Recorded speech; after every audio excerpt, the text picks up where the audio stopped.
Assalamualaikum warahmatullahi wabarakatuh. Salam update info pendidikan. Kembali lagi di channel Teman Pembelajar Indonesia. Pada topik kali ini kita akan membahas pembelajaran berdiferensiasi dan penerapannya di dalam kelas.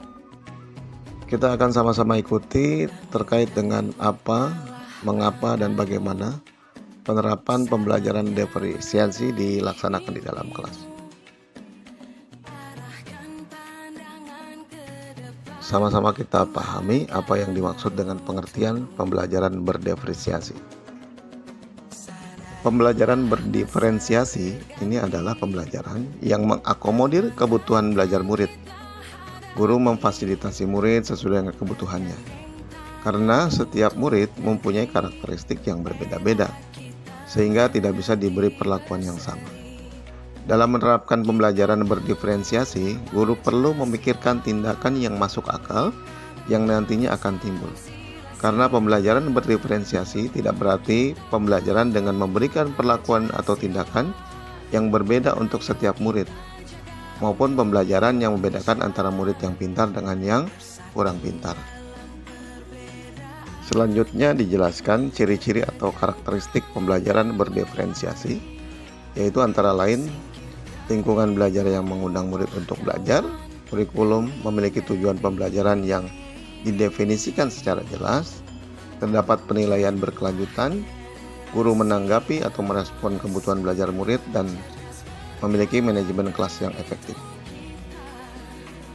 Dan selanjutnya, untuk dapat menerapkan pembelajaran berdiferensiasi di dalam kelas, maka hal yang harus dilakukan guru itu antara lain: yang pertama, lakukan pemetaan kebutuhan belajar berdasarkan 3 aspek, yaitu kesiapan belajar, minat belajar, dan profil belajar murid. Ini bisa dilakukan melalui wawancara, observasi, atau survei menggunakan angket.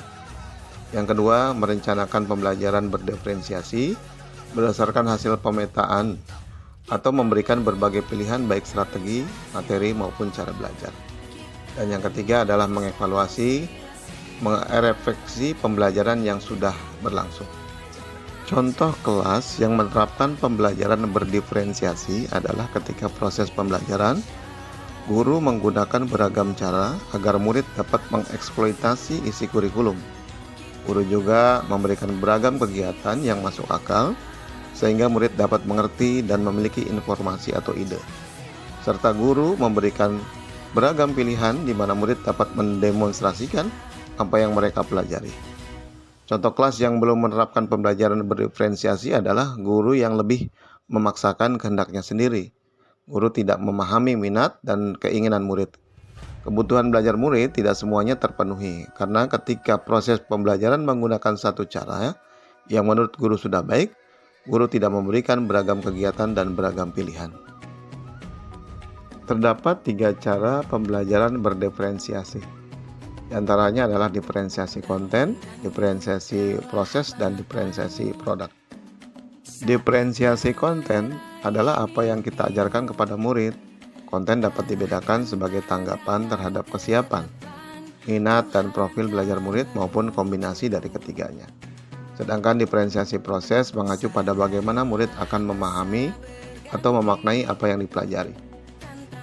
Diferensiasi proses dapat dilakukan dengan cara menggunakan kegiatan berjenjang, menyediakan pertanyaan pemandu atau tantangan yang perlu diselesaikan di sudut-sudut minat, membuat agenda individual, dan mengembangkan kegiatan bervariasi. Sedangkan diferensiasi produk adalah hasil pekerjaan atau unjuk kerja yang harus ditunjukkan murid kepada kita, seperti karangan, pidato, rekaman, atau diagram, atau sesuatu yang ada wujud. Produk yang diberikan meliputi 2 hal, yaitu memberikan tantangan dan keragaman atau variasi, kemudian memberikan murid pilihan bagaimana mereka dapat mengekspresikan pembelajaran yang diinginkan. Dalam menerapkan pembelajaran berdiferensiasi, tentunya kita akan mengalami berbagai tantangan dan hambatan. Guru harus tetap dapat bersikap positif. Untuk tetap dapat bersikap positif, meskipun banyak tantangan dalam penerapan pembelajaran berdiferensiasi. Di antaranya adalah harus terus belajar dan berbagi pengalaman dengan teman sejawat lainnya yang mempunyai masalah yang sama dengan kita, dengan membentuk learning community. Kemudian yang kedua, saling mendukung dan memberi semangat dengan sesama teman sejawat. Yang ketiga, menerapkan apa yang sudah kita peroleh dan bisa kita terapkan meskipun belum maksimal. Dan yang keempat, terus berusaha mengevaluasi dan memperbaiki proses pembelajaran yang sudah diterapkan. Pembelajaran berdiferensiasi sangat berkaitan dengan filosofi pendidikan menurut Ki Hajar Dewantara. Nilai dan peran guru penggerak, visi guru penggerak, serta budaya positif adalah salah satu filosofi pendidikan menurut Ki Hajar Dewantara, yaitu adalah sistem Among. Guru harus dapat menuntun murid untuk berkembang sesuai dengan kodratnya.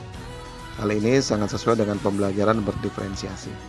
Salah satu nilai dan peran guru penggerak adalah menciptakan pembelajaran yang berpihak kepada murid, yaitu pembelajaran yang memerdekakan pemikiran dan potensi murid.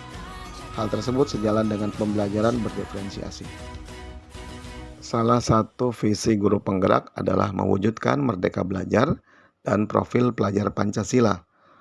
Untuk mewujudkan visi tersebut, salah satu caranya adalah dengan menerapkan pembelajaran berdiferensiasi.